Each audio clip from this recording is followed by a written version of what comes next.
Yeah, thank you. Okay, let's move on then. And well, the nuclear war drums continue to be beaten. So let's put this on screen. And the usual suspects of Zelensky and Biden, at least, on screen at the moment. Before I let you loose on this, Patrick, I just wanted to put what Zelensky actually said on screen. So he was speaking to the Lowy Institute yesterday, and I've grabbed this from news.com.au. So what he actually said was, but what is important, I once again appeal to the international community, as I did before February the 24th. We need preemptive strikes so that they'll know what will happen to them if they use nukes and not the other way around. Don't wait for Russia's nuclear strikes and then say, oh, since you did this, take that from us. Reconsider the way you apply pressure. This is what NATO should do. Reconsider the order in which it applies pressure, meaning on Russia.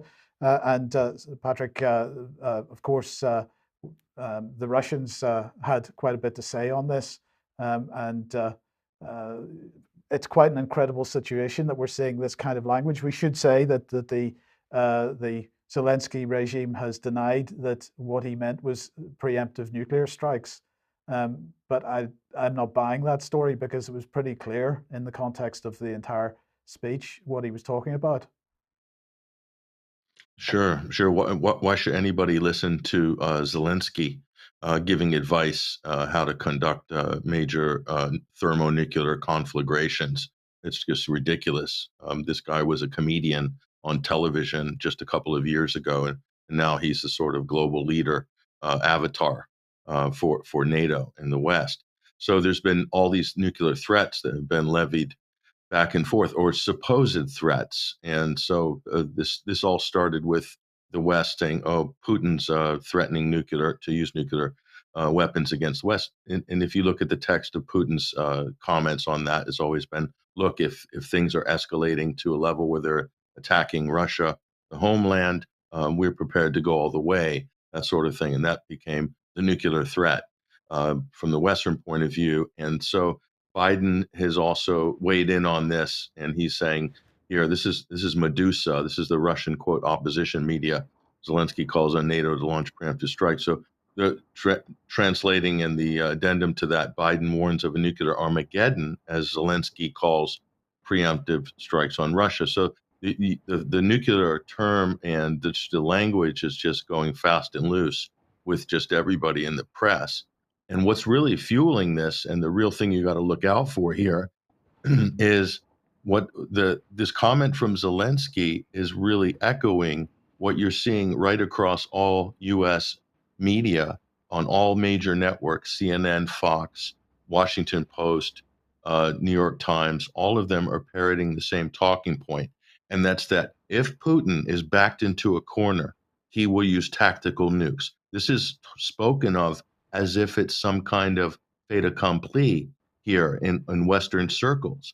And they keep repeating it. This is basically on the list of prescribed talking points for all US politicians and all mainstream media. They just keep repeating it and repeating and repeating it.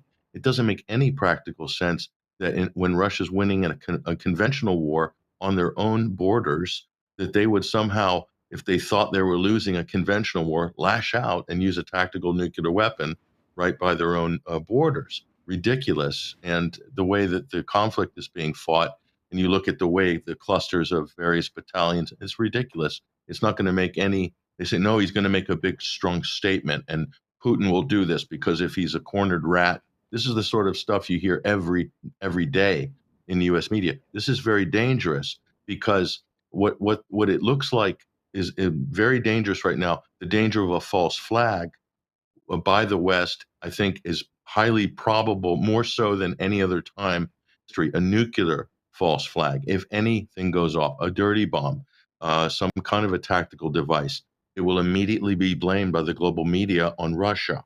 It will be. Okay, there won't be any investigations. You've seen how it goes down with the chemical weapons, so-called chemical weapons attacks in Syria. Same thing is going to happen here. That's why this rhetoric, A, it doesn't make any sense. B, it's hugely dangerous because it looks like they're setting up a narrative here.